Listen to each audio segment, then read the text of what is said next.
Hello and welcome to EC Electronics. So in this video we will be discussing in detail about the convolutional encoder, that is the encoder for convolutional codes, and also we'll be discussing how to draw the state diagram of a convolutional encoder and also how to make the state table.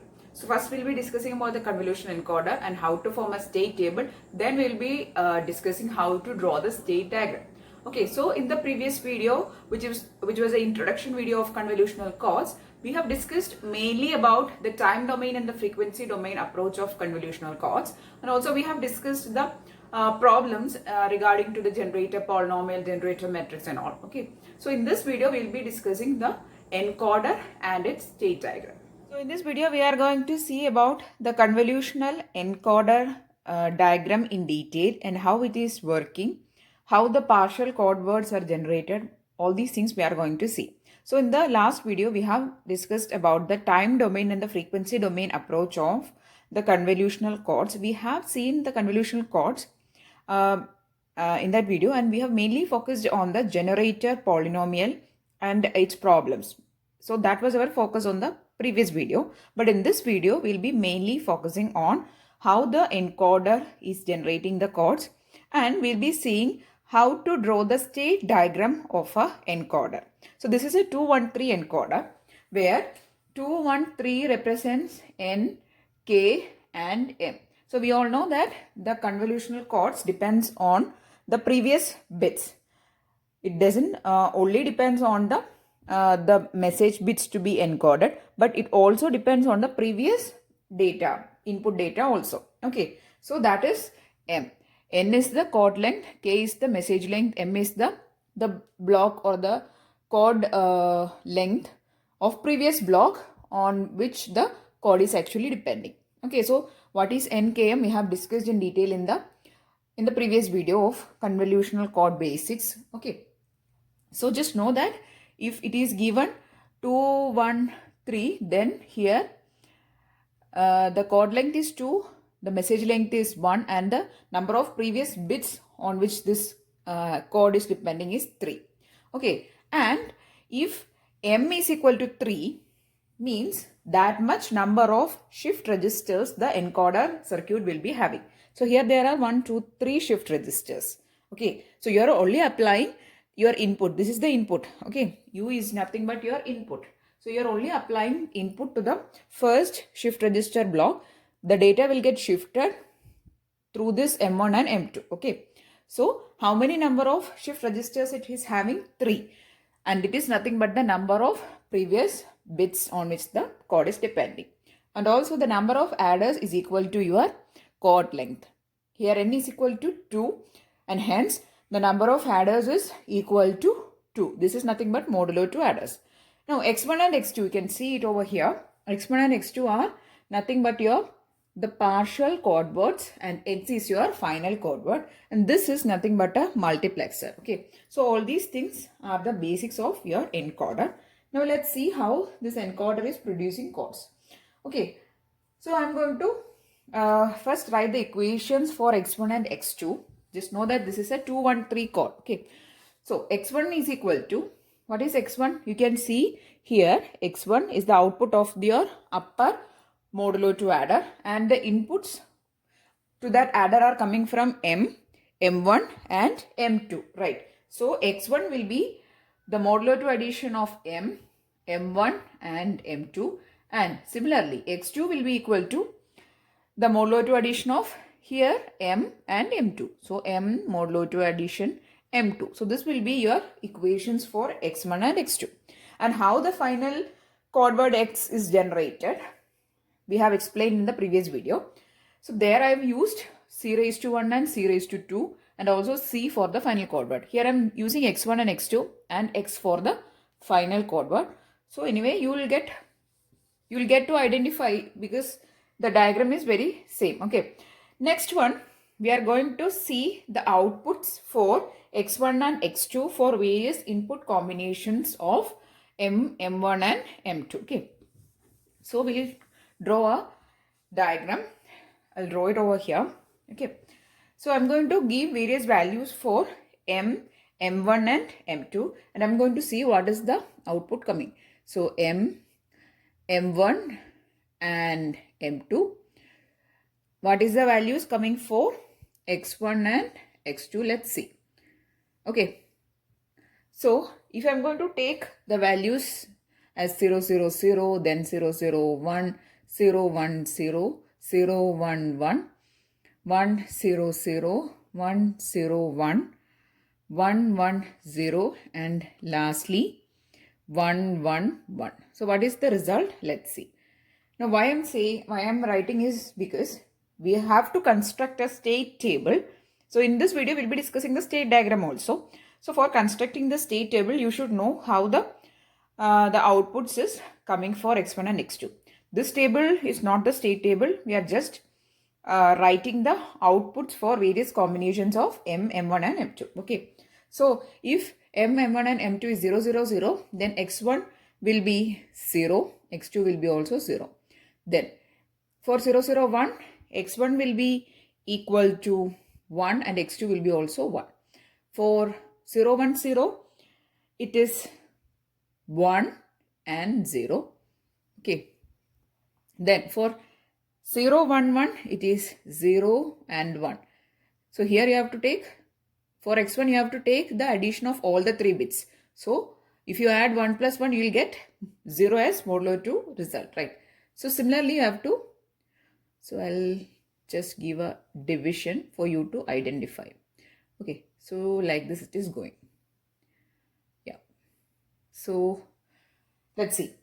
So for 0, 1, 1, it is 0, 1. For 1, 0, 0, it will be 1, 1. Then for 1, 0, 1, it is 0 and then 0. Then for 1, 1, 0, it is 0, 1.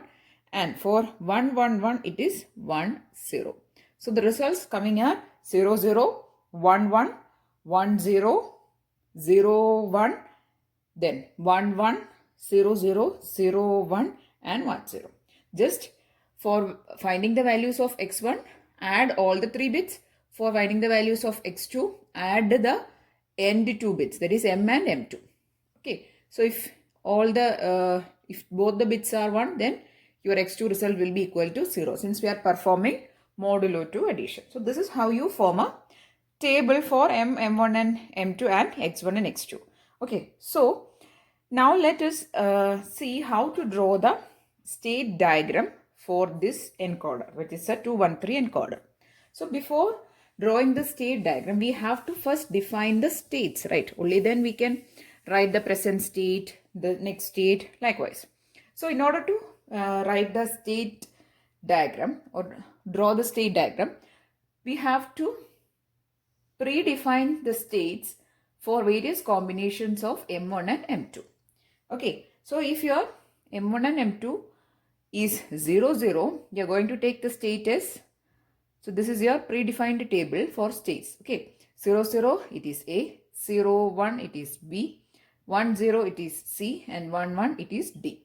So this is your state for various combinations of M1 and M2. So this is your predefined states. Okay. So only with this you can write the state diagram, right? So even if you are not defining the states, how can you draw the state change diagram or the state transition diagram? Okay, so this is your predefined states for M1, M2 combinations A, B, C, D. 0, 0, 0, 1, 1, 0 and 1, 1. Now we are going to see the state table for your 213 encoder. And for drawing the state table, you should know that, so I'll remove a little bit of it and I'll draw it above. Okay, so it is here and this is x1, this is x2. I'm going to draw the table here. So I have in my table, there is a m, then there is m1, then there is m2, there is x1, there is x2, there is present state, then there is next state. So all these things are present in your state table. Okay, so let's see how this state table is coming. Okay, so I'm going to draw the state table. Okay, so we know that there are predefined states for M1 and M2. So we'll first write the predefined states 0, 0, 0, 0. Then for 0, 0, what is the present state? It is A. So here A and here also A. Then next one is 0, 1 and 0, 1. What is the predefined state? It is B. Okay. Similarly, for 1, 0, again 1, 0, what is the predefined state? It is C. Then for 1, 1, it is D. Now why I have marked or written 2 to each? Because I want to give 0 as input and 1 as input. So only this bit is coming from my input side. This shift registers, that is, if you see in this diagram, only the M bit is coming from the input. This bit is actually getting shifted from, that is, M1 is actually the shifted version of M and M2 is a shifted version of M1. That is, your bit is shifting like this, right? So only M is coming as new bits. Okay, so that's why I've written two combinations of all these values 0, 0, 0, 1, 1, 0 and 1, 1. Now I'm going to give 0 and 1 for all these states. So first let's see that 0 is coming as your M. Okay, so when a 0 is coming, what will be your value for x1 and x2? Let's see. x1 will be the sum of all the 3 bits, that is 0. x2 is a sum of M and M2, again 0 itself, right?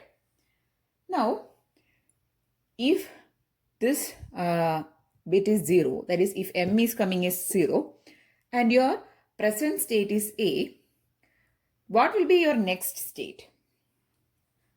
Next state is actually depending on the values of M1 and M2, right? So let's see to the encoder, consider that a 0 is coming here. Okay, our state is actually depending on the values present in M1 and M2. Now when a 0 is coming and the initial values present in M1 and M2 is 0, means this 0 will get shifted inwards and this 0 will get shifted out.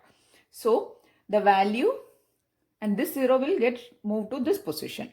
So the value in the M1 and M2 when a 0 is coming in will be what? Will be equal to, again, 0 and 0, because all the 3 bits are 0. Again, M1 and M2 will have 0 and 0. Now understand that this 0 present in M1 is nothing but the 0 which is coming in. Okay, so there is a shifting happening.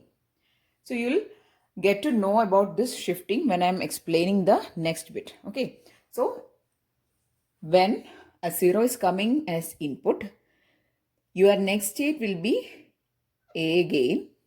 Okay, so if you are not able to follow why this next state is coming as A, let's do about the one bit. Okay.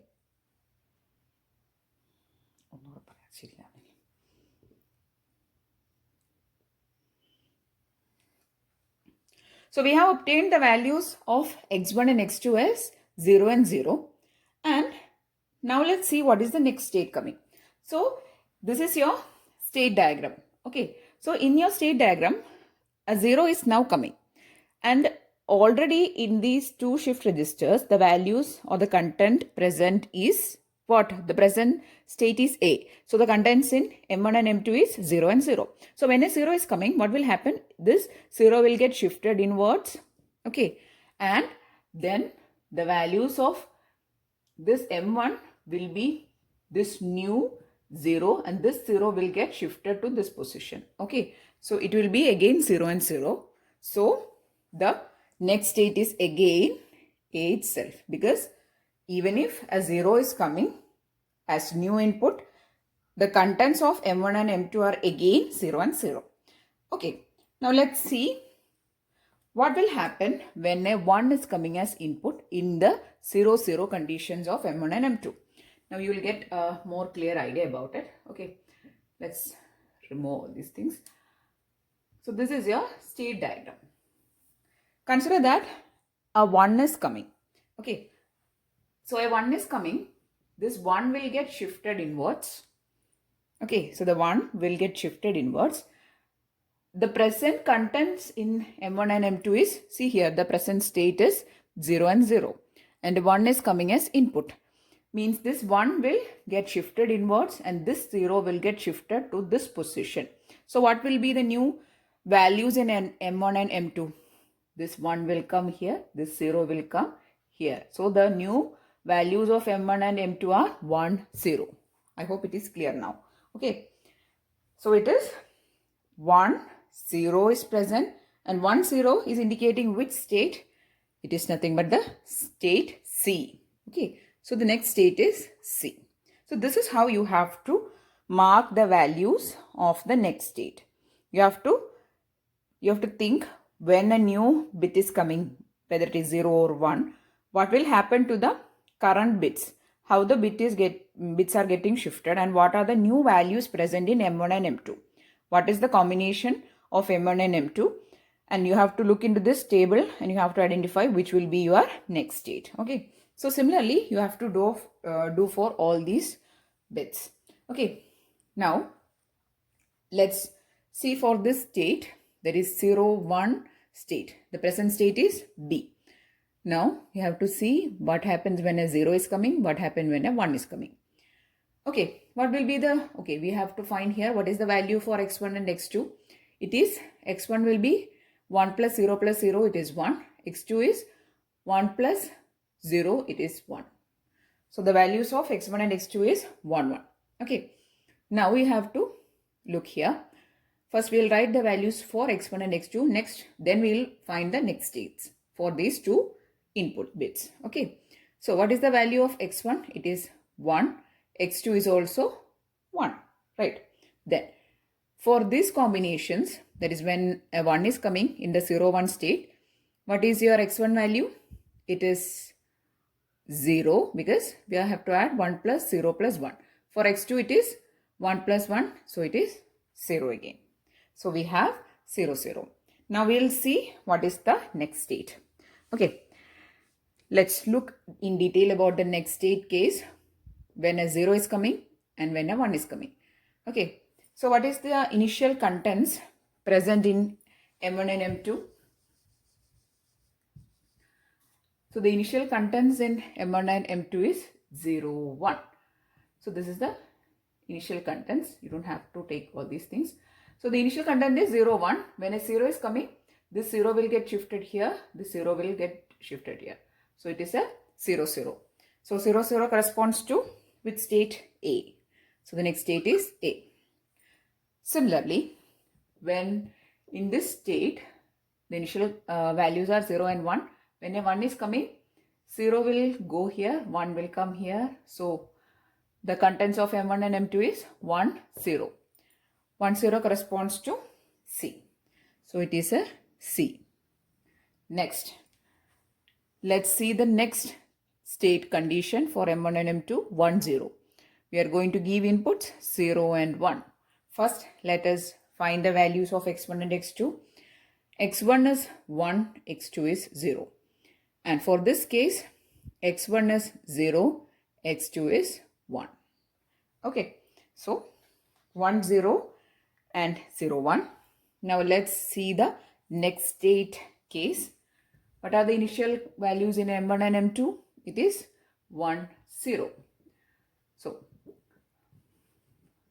when a 0 is coming, 1 will go here, 0 will come here. So it is 0, 1. 0, 1 corresponds to B.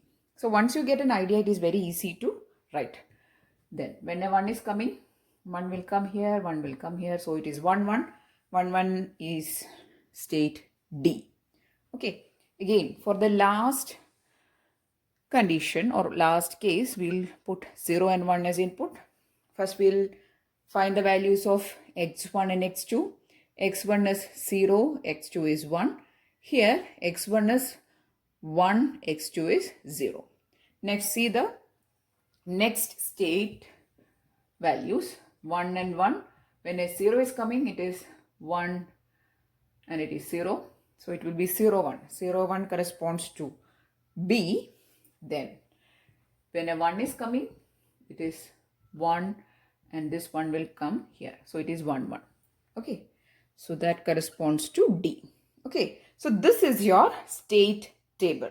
So we have now drawn the state table for our 213 convolutional encoder.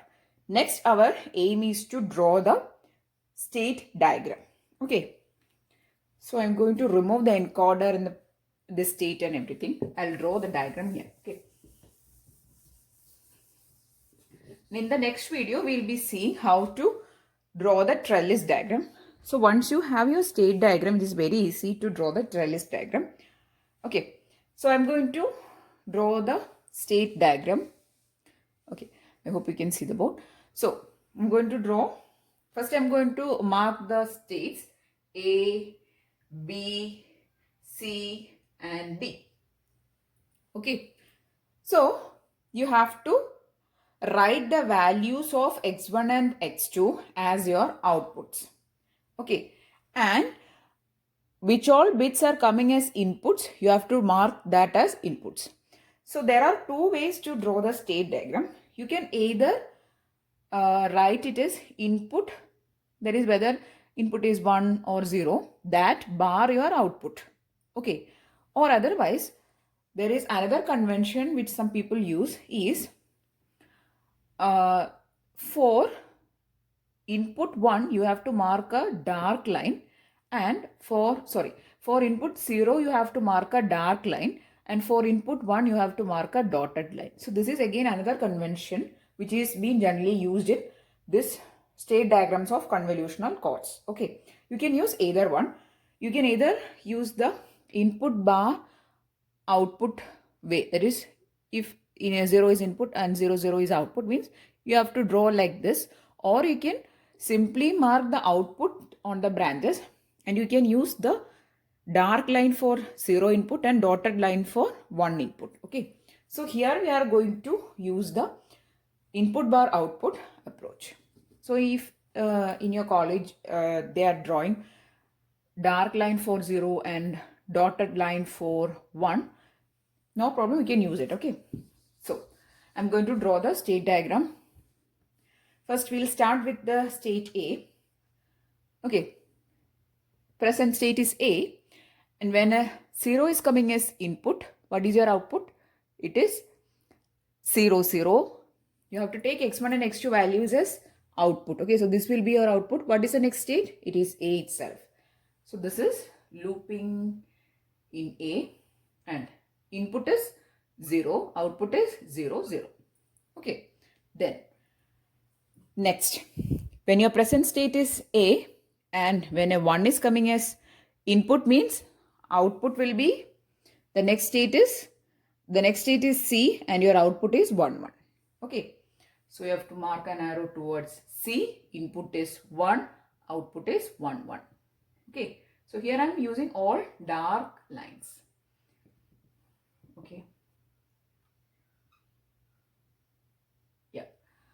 So here next we are going to see about B state. So in B state, when B is your present state, when 0 is coming, output is 1 1 and you are moving to A. So it is A 0, output is 1 1. Okay, next, when you are at state B, and okay, we'll look here. This is the state table. Okay, this is a state table. So when you are at B and when 1 is coming, output will be 0 0 and you are moving to C. Okay, move to C, 1 is coming, output is 0 0. Okay, so here I am marking input bar output. Okay, next let's move to the state C. You are at C, 0 is coming, output is 1 0 and you are at B. So in C state, when a 0 is coming, what is your output? Output is 1 0. So 0 bar 1 0 and you go to state B.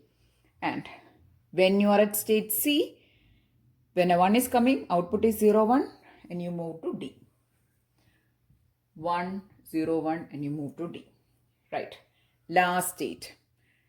When you are at state, when you are at state D, 0 is coming as input, you move to B, output is 0, 1. 0, 0, 1. Yep. Last case, you are at D and a 1 is coming, output is 1, 1. Sorry, output is 1, 0. You go to D state itself. So you loop at that state. 1 is coming as input, 1, 0 is your output. So this is your state diagram. Okay, so here there is A state, 0, 0 is output, and here it is 1, 1, 1, 0. Yeah, it is 1, 0 here. So if you have your state table, then it is very easy to draw the state diagram. Okay, so you just have to know what is your present state, what is the input coming, what is your output, and what is your next state. So this much data is required for drawing the state diagram, and this is how you draw a state diagram for the convolutional encoder. So in this video, we have discussed on how to draw the encoder of a convolutional code. We have drawn, or we have discussed the very famous 213 encoder of convolutional codes. We have seen how the outputs x1 and x2 is coming, which are actually partial codes. Okay. Then we have seen how to draw the state table of this encoder, and finally the state diagram also. So I really hope that you understood this video and how to draw the state diagram of a convolutional encoder. If yes, please do give it a thumbs up and also share it with your friends. And if you want more video, please do subscribe to the channel. Thanks for watching and keep on watching.